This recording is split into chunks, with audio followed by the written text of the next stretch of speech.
Sometimes in math and science classes, you may see very large numbers like this, or very small numbers like this. In this video, we are going to talk about how to write and understand numbers just like these, and how to tell just how big or small they really are. To begin, let's take a look at the number 125. This number is made up of three numbers put together, a 1, a 2, and a 5. Because there are three numbers, we say that 125 has 3 digits. Similarly, the number 79 has 2 digits because it is made up of two numbers, a 7 and a 9. 3044 has 4 digits because it has 4 numbers, a 3, a 0, and 2 4s. Let's zoom out a little and think about how larger numbers are constructed. Take a look at the number 2175. Each digit in this number has a name. The digit farthest to the right is called the ones place because the first number in math with one digit is 1. In this example, 5 is in the ones place. Just to the left of the ones place is the tens place. The tens place is where the second digit goes, and we can remember this because the first number with 2 digits is 10. Here, 7 is in the tens place. The third digit from the right is called the hundreds place, and that's where we write a digit when we are talking about numbers 100 or larger. The number 1 in our example is in the hundreds place.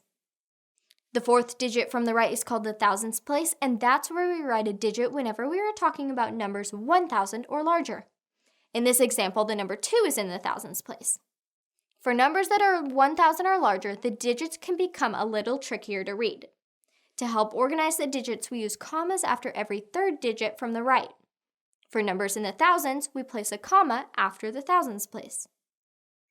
Let's take a moment now to label the digit places in the numbers 125, 79, and 3044.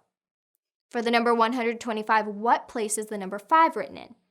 Since 5 is the number farthest to the right, it is in the ones place. So we would say that the place value of 5 in 125 is 5 ones, or 5. What place is the number 2 written in? Since 2 is the second number from the right, we see that it is in the tens place. So the place value of 2 in 125 is 2 tens, or 20. What is the place value of 1 in 125? Since 1 is the third digit from the right, it is in the hundreds place and has a place value of 100. What about the number 79? Which number is in the tens place? 7 is, because it's the second digit from the right. What place is the 9 in? The 9 is in the ones place. Let's check the number 3044 now. What is the place value of the 3? Since 3 is the fourth digit from the right, and because it comes before the comma, it is in the thousands place, and its place value is 3 thousands. What number is in the hundreds place? 0 is, since it's the third digit from the right. And what about the 4s? This one is in the tens place, and this one is in the ones place. As I mentioned in the beginning of this video, there are also names for digits much higher than the thousands place. Let's take a look at a number with 7 digits. 1,350,942. We already know how to label the first 4 digits from the right as the ones place, tens place, hundreds place, and thousands place. What do we call the digit where 5 is at though? The digit is called the 10,000s place because the first 5-digit number is 10,000. Can you guess what the 6th digit is called? The 6th digit is called the 100,000s place. And finally, the 1 in this number is the 7th digit from the right and is followed by another comma. This signals to us that it is in the millions place. Let's do another example of labeling the place values of digits in a larger number. For the number 3,571,068, which number is in the 10,000s place? The 10,000s place is just to the left of the thousands place, so 7 is in the 10,000s place. What is the place value of the number 0? Since 0 is the third digit from the right, it is in the hundreds place. Which number is in the millions place? We know that the millions place comes just to the left of a comma and is the 7th digit from the right. So that means that 3 is in the millions place. What is the place value of the number 5? The 5 comes just to the right of a comma, so we know that it is either the hundreds place or the 100,000s place. Because it is the 6th digit from the right, it is in the 100,000s place and has a place value of 500,000s. What number is in the tens place? The tens place is the second digit from the right, so we see that 6 is in the tens place. What is the place value of 1? Since 1 is the fourth digit from the right and is just to the left of a comma, we can tell that it is in the thousands place and has a place value of 1,000. And finally, what number is in the ones place? 8 is, because it is the digit farthest to the right. Sometimes it can be helpful to rewrite a number in expanded form, where we write the number as the sum of each digit's place value. For example, the number 125 can be written in expanded form as 100 plus 20 plus 5. Similarly, our 3 million number can be written in expanded form as 3 million plus 500,000 plus 70,000 plus 1,000 plus 0 plus 60 plus 8. Now that we've covered the names of digits for very large numbers, we also need to talk about the names of digits for very small numbers. These very small numbers are written as digits following a period or decimal point after the ones place. For example, the number 1 and 5/10 is the same as 1 1/2, but written in decimal form. The 1 is of course in the ones place, but the 5 is in a position called the tenths place. It is called the tenths place because 0.1 is 1/10 of 1. Numbers in decimal form can have more than one digit after the decimal though. In fact, there could be dozens of digits after the decimal point. Usually though, we are only concerned with the first few. As we just saw, the first digit to the right of the decimal point is called the tenths place. The second digit after the decimal is called the hundredths place because 0.01 is equal to 1/100th of 1.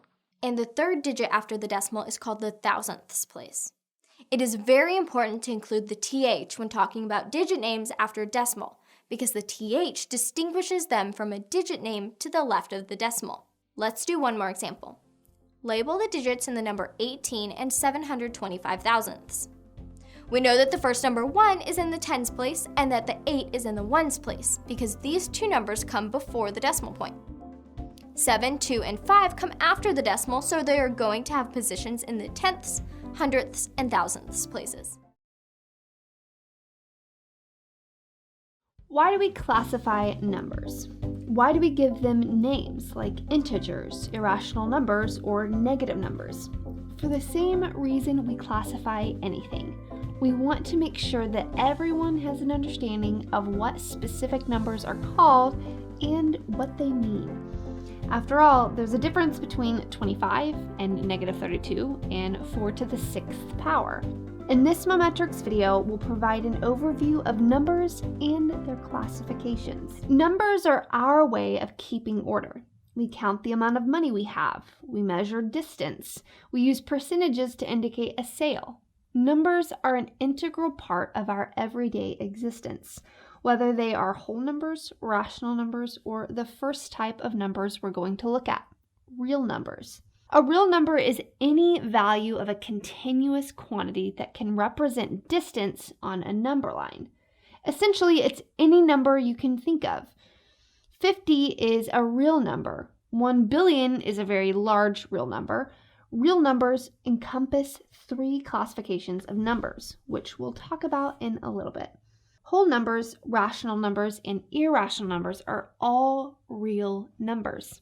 Imaginary numbers are not real numbers. They are complex numbers that are written as a real number multiplied by an imaginary unit, I. For instance, the square root of -1 calculates as the imaginary number I, and the square root of -25 is 5i. Even though imaginary numbers aren't real numbers, they do have value. Electricians use imaginary numbers when working with currents and voltage. Imaginary numbers are also used in complex calculus computations. So just because these numbers are called imaginary doesn't mean they aren't useful. Whole numbers are numbers that we count with. 1, 2, 3, 4, and 5 are all whole numbers. So are -17 and 0. Whole numbers do not have fractions or decimals. All whole numbers are called integers. Integers can be positive or negative whole numbers. All integers and whole numbers are part of a bigger group called rational numbers. This group also includes fractions and decimals. That means that 3/5 and 7.25 are rational numbers. Rational numbers can also be positive or negative. Rational numbers have opposites, which are called irrational numbers. These numbers can't be written as a simple fraction. Pi is the most famous irrational number. We have a close approximation of how to calculate pi, but it's just a close approximation. Pi is renowned for going on and on forever. That's why it's an irrational number. You can't easily write it as a fraction. Natural numbers are those that are positive integers, although there is some debate as to whether natural numbers start at 0 or 1. Negative numbers are, well, exactly that. They are the numbers below 0. There are several other number classifications as well. Numbers are divided into even and odd numbers. If you can divide a number by 2, that number is even. So 24, 36, and 74 are all even numbers because if you divide them by 2, you get 12, 18, and 37. Even numbers always end with 0, 2, 4, 6, or 8. Odd numbers can't be divided by 2 and leave a whole number. Any odd number divided by 2 will leave a fraction. So 17 divided by 2 is 8.5. 23 divided by 2 is 11.5. All odd numbers will end in 1, 3, 5, 7, or 9. Numerators and denominators form fractions, which are comprised of 2 integers. The number on top is the numerator. The number on the bottom is the denominator. The numerator, the top number, shows how many parts we have. The denominator, the bottom number, shows how many parts make a whole. Let's say you have 6 apples and 3 of the apples get eaten. The number of apples you have left over would be displayed as 3/6. You would then divide 3, the top number, into 6, the bottom number, to determine the percentage of remaining apples. In this case, the number is 50%. So that's our look at numbers and their classifications. From whole numbers to irrational numbers, we need to know what to call numbers so we can know what they mean. Hey guys! Today we're going to take a look at the mathematical operations addition, subtraction, multiplication, and division. These 4 operations serve as the fundamental building blocks for all math, so it is crucial to have a solid understanding to build upon. We use addition and subtraction to solve many real-world situations. Addition and subtraction are simply the mathematical terms used to describe combining and taking away. When we add, we are combining or increasing. When we subtract, we are taking away or decreasing. As a reminder, the symbol we use for addition is a plus sign. The answer to an addition problem is called the sum. The symbol we use for subtraction is a minus sign. And the answer to a subtraction problem is called the difference. Essentially, addition and subtraction are opposite operations. One adds value and the other deducts value. One strategy for visualizing these 2 operations is to use a number line. We will use a number line to illustrate the following examples. Let's imagine a situation that involves the sale of popcorn. For this scenario, let's assume that you are trying to raise money by selling bags of popcorn and you start with 20 bags. When your first customer arrives, they wish to purchase 4 bags of popcorn. This means that your remaining number of bags will decrease. We can represent this situation with a simple equation that involves subtraction. We started with 20 bags and we decreased by 4 or subtracted 4. Our subtraction equation is written as 20 minus 4 equals 16. On a number line, we can represent this deduction by starting at 20 and then moving backwards 4 units in the negative direction. Each jump backwards represents subtraction by 1. Now let's say you started with 20 bags of popcorn and ended up with 6 bags left at the end of the day. You need to replenish your stock in order to keep up your sales, so you make 4 more bags of popcorn. How many bags of popcorn do you now have available to sell? For this scenario, since we are looking at an increase of bags, we will use addition. This situation can be described using the equation 6 plus 4 equals 10. You had 6 bags initially and then combined that amount with 4 more bags. Now you have 10 bags in all. On a number line, addition is represented by jumps to the right in the positive direction. Each jump to the right represents the addition of 1 unit. So in this example, we would be starting at 6 and jumping 4 units to the right. We can see that we land on 10. It is important to notice that when using addition, the order of the values does not matter. For example, 10 plus 30 is the same as 30 plus 10. The placement or arrangement of the values has no effect on the outcome. Both arrangements would equal 40. However, the same is not true for subtraction. Does 30 take away 10 mean the same thing as 10 take away 30? Clearly not. We can see that the order matters when dealing with a situation involving subtraction. The technical term for this quality is known as the commutative property. Essentially, the property is true for operations where the values can move around, commute, and the outcome of the expression or equation will not change. The commutative property applies to addition, but not to subtraction. Another operation that also shares the commutative property is multiplication. Let's discuss multiplication together with division, as we did for addition and subtraction. Multiplication and division are similar to addition and subtraction in that they perform opposite functions. The function of multiplication is to represent multiple groups of a certain value, whereas division is designed to show the separating or subdividing of a value into smaller groups. As a reminder, the symbol we use for multiplication is a times sign. The answer to a multiplication problem is called the product. The symbol we use for division is a division sign, and the answer to a division problem is called the quotient. Multiplication is essentially a convenient and time-efficient way to show what's called repeated addition. For example, if you need to fill 30 bags of popcorn and each bag requires 60 kernels, it could take hours to count up how many kernels you need in total by just using addition. A faster and more efficient way to make this calculation would be to use repeated addition. Instead of counting each seed independently, we would group them up and add the groups together. The calculation would then become 30 groups of 60. This grouping, for the purpose of repeated addition, is the multiplication process at its core. 30 groups of 60 is written as 30 times 60, which is 1,800. So 1,800 kernels are required to fill up 30 bags of popcorn. Both addition and multiplication are commutative because the order does not affect the answer. 30 groups of 60 gets us the same result as 60 groups of 30.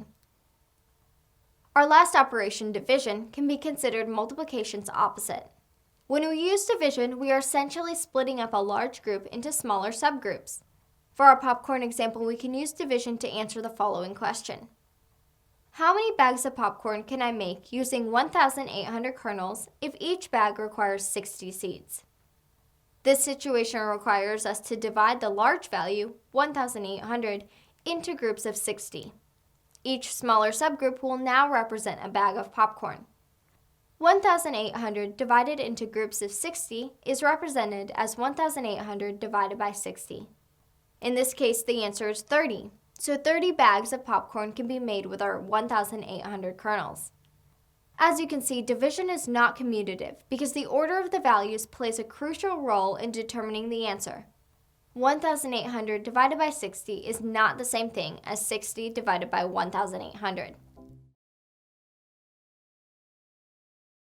Hi, and welcome to this video on the properties of exponents. Working with polynomial, radical, and rational functions oftentimes requires us to perform algebraic operations with powers. Recall that a power is nothing more than a base that is raised to an exponent.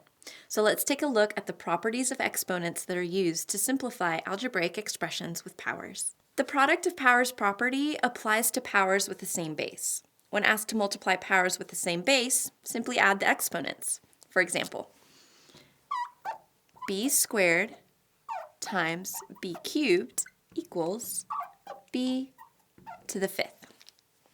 This rule makes intuitive sense if you expand each power like this. B times B times B times B times B. Counting up the bases of B that are being multiplied results in 1, 2, 3, 4, 5. B to the fifth. Therefore, the general form of the product of powers rule is B to the m times B to the n equals B to the m plus n. The quotient of powers property also applies to powers with the same base. However, the rule requires the subtraction of exponents. Let's look at an example. B to the fifth over B cubed in expanded form would look like this. b times b times b times b times b, all over b times b times b.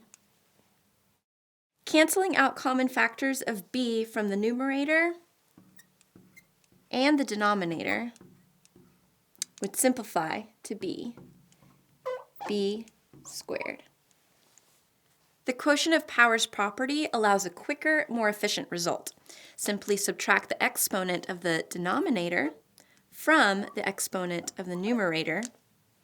5 minus 3 equals 2. The general form for quotient of powers property is b to the m over b to the n equals b to the m minus n. The power of a power property allows us to raise a power to another exponent. Once again, expanding an expression makes understanding the rule a bit easier. Suppose the power b cubed is squared. In expanded form, it would look like this. b times b times b times b times b times b. Using the product of powers property, or simply counting up the bases of b, results in b to the 6th power. The general form of this property is b to the m raised to the n equals b to the m times n. Expanding on the power of a power property results in additional tools that are used to simplify expressions with powers. For example, suppose the base of a power is a monomial with a coefficient and a variable. 3b to the 4th power squared expands to 3b to the 4th power times 3b to the 4th power.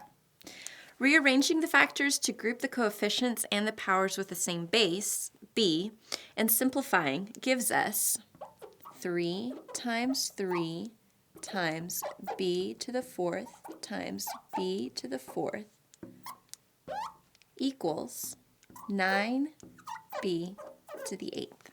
This is called the power of a product property and illustrates that the exponent of each factor in the base must be multiplied by the power outside the parentheses. The general form for the power of product property is b times c to the x equals b to the x times c to the x. The power of quotient property is similar in that the exponent of a rational base is multiplied by the exponents in both the numerator and denominator. Let's look at some examples. b cubed over c squared, all of that squared, expands to b cubed over c squared times b cubed over c squared. The product of powers property results in the simplified expression b to the 6th over c to the 4th. However, applying the power of quotient property directly is often more efficient. b to the 3rd over c squared squared equals b to the 3 times 2 over c to the 2 times 2, which equals b to the 6th over c to the 4th. Here's another example. 2b over c squared d cubed expands to 2b over c squared d times 2b over c squared d, one more time, 2b over c squared d. Rearranging factors and applying the product of powers property results in 2 times 2 times 2 times b times b times b all over c squared times c squared times c squared times d times d times d. This equals 8b cubed over c to the 6th power times d cubed. If we were to apply the power of quotient property, it would look like this. 2 to the 1 times 3 times b to the 1 times 3 all over c to the 2 times 3 times d to the 1 times 3, which equals 2 cubed times b cubed all over c to the 6th times d cubed, which equals 8b cubed all over c to the 6th times d cubed. The general rule for the power of quotient property is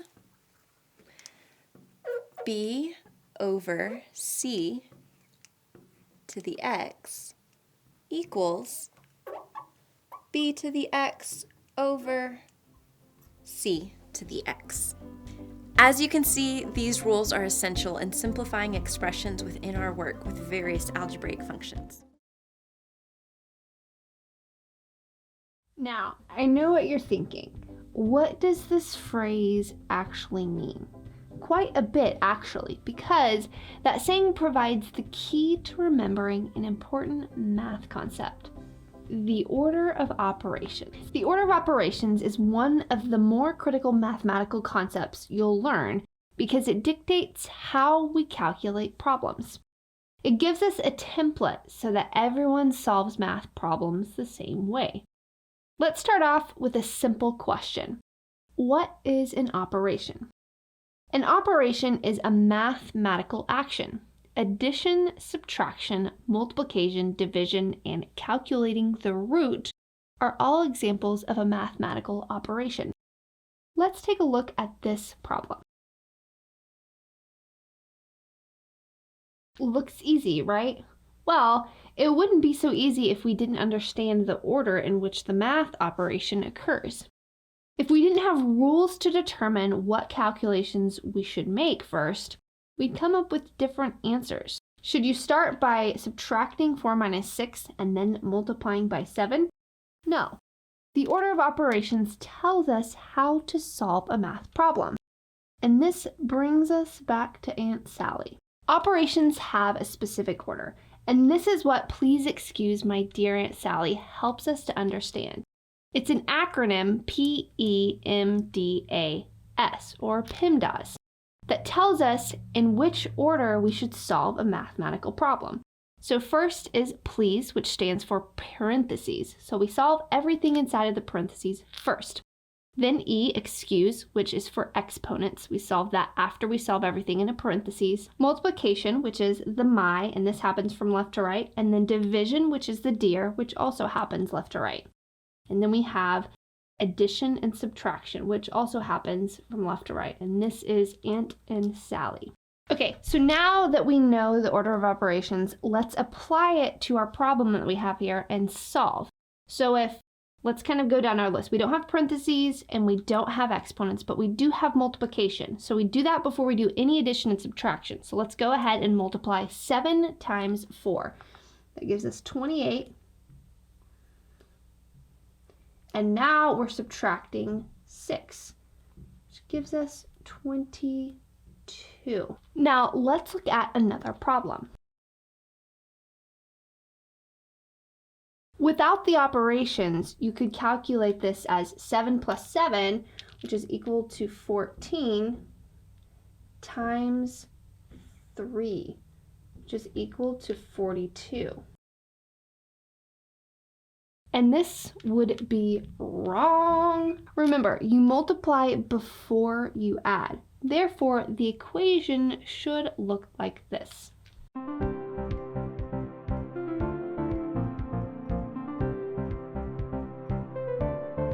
So when we do problems like this, we can use parentheses to group together our numbers that are going to take place first. So in this case, it's 7 times 3. And when we do that, we get 21, and we have plus 7 left over. When we add those together, we get 28, and that's our answer. Let's look at some more complex problems. The order of operations dictates how to solve this problem. Remember, you multiply exponents first. Here's the wrong way to solve the problem.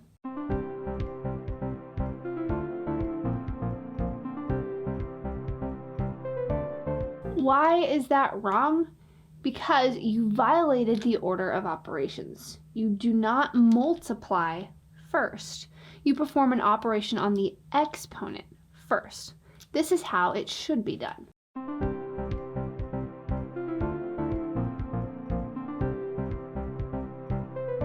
See, solving the equation in the right order provides the correct answer. Let's try out one more problem. This one is a little bit more challenging, but it perfectly illustrates the order of operations.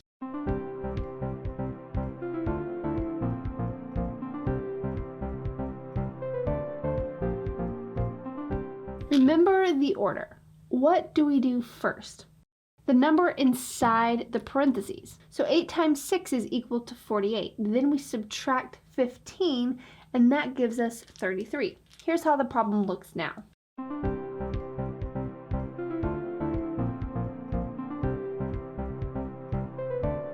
So our next step is multiplication and division. So let's perform all of our multiplication and division problems and then see what we have left.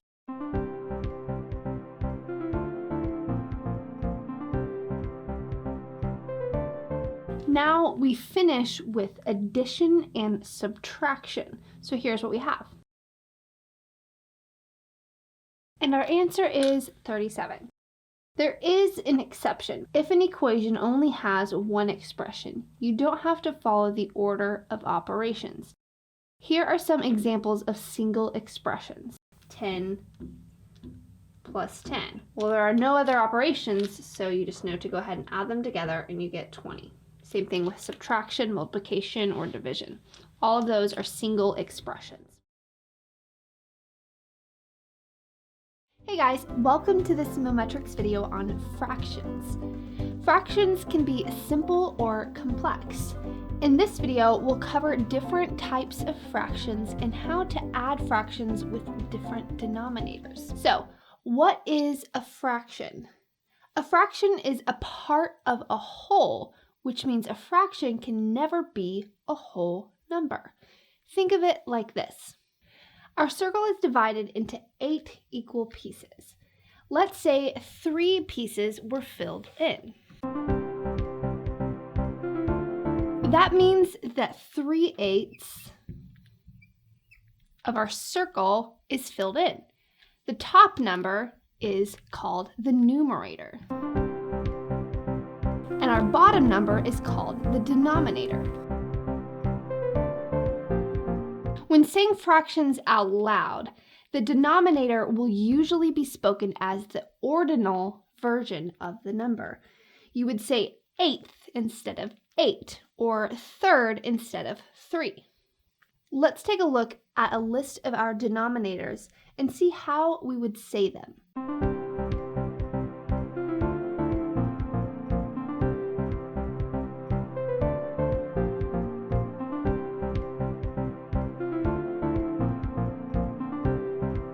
As you can see, there are a couple of exceptions. If our denominator is 2, you could say half instead of second. Or if our denominator is 4, you can say quarter instead of fourth. But either one is acceptable. Hopefully that helps you to understand how fractions are defined and also how to actually say them out loud. But there are different types of fractions. Let's take a look at those. First, we have a proper fraction. A proper fraction always has a numerator, which we looked at, that is smaller than the denominator. Our example that we used before, 3/8, So our numerator, 3, is smaller than our denominator, 8.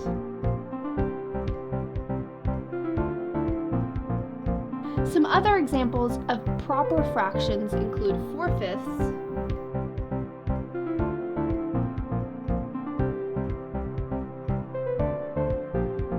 an improper fraction is the opposite of a proper fraction in that the numerator is larger than the denominator. So while 3/8 is a proper fraction, 8/3 is an improper fraction because the numerator is larger than our denominator.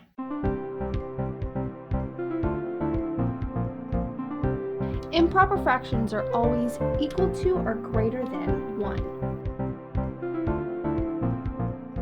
That means that 9/9 is an improper fraction since it's equal to 1. There are also mixed fractions, which contain a whole number and a proper fraction. Here's an example. Note that the whole number 2 is followed by the proper fraction 3/4. We also have equivalent fractions. Equivalent fractions are two different fractions that name the same number. For example, 6/8 and 3/4 look different, but they're the same. 3/4 is just a simplified or reduced version of 6/8. To simplify 6/8, you just divide the numerator and the denominator by 2 to get 3/4. Now that we know the different types of fractions, we can explore how to add them. If two fractions have the same denominator, adding is a breeze. You just add the numerators together, and that gives you the answer. For example, so notice what we did to get 3/4. All we had to do was add from our first fraction the 1 from our numerator, and from our second fraction the 2 from our numerator. Add them together to get 3, and we just bring over our 4 from the denominator. Simple. But what happens if the denominators are different? Well, in that case, you have to convert the denominators to be the same. So let's take a look at an example.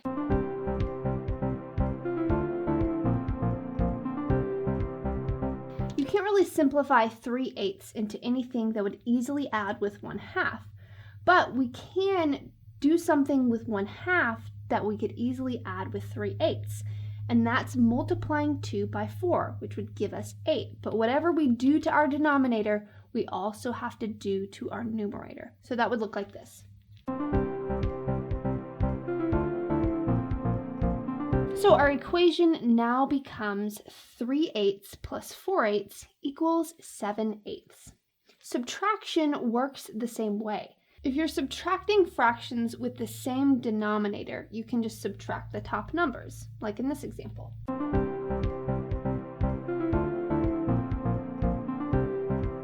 So in this example, all we had to do was subtract our top numerators here, which gave us 2/4, which simplifies to 1/2. Simplifying numbers just makes them easier to work with.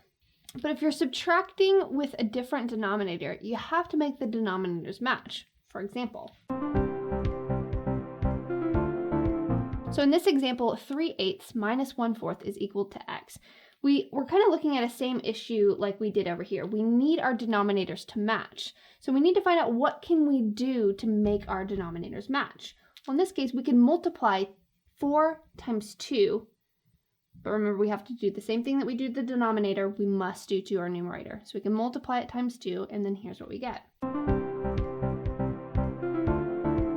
So once we multiply our second fraction here by 2, we get 3/8 minus 2/8, which gives us 1/8. So these problems were pretty easy because they had either the same denominator or were just really easy to convert. But let's look at one more equation that's a little trickier. So at first glance, it doesn't look like these numbers have much in common, such that we would be able to multiply or divide 4 by anything to get 7, or 7 by anything to get 4. So a lot of the times when you have problems like this, what you end up having to do is multiplying this fraction by the denominator of the other fraction. And likewise, we would multiply this fraction by the denominator of this fraction. So here's what that looks like.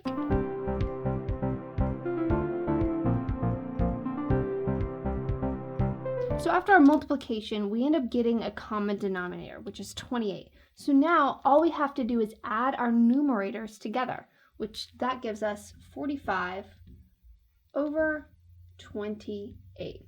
And that's our answer. With this calculation, we found the least common denominator.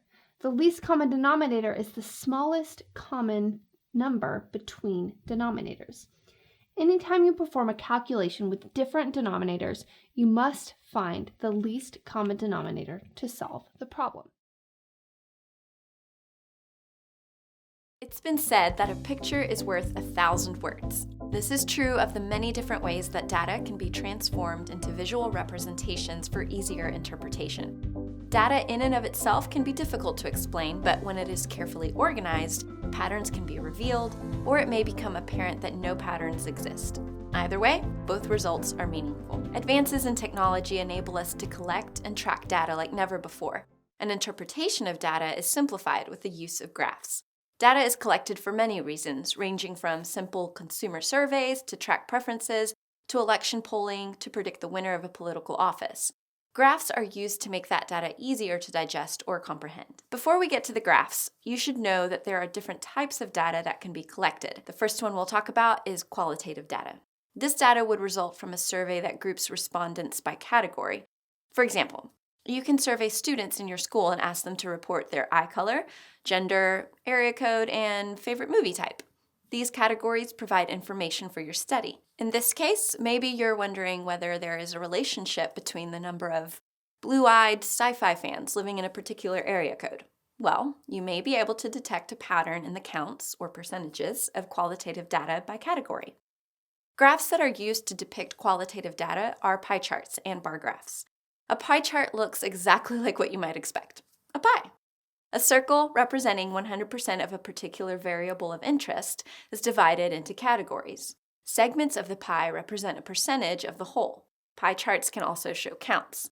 In this example, 6 people, or 30% of the respondents, favored romantic movies.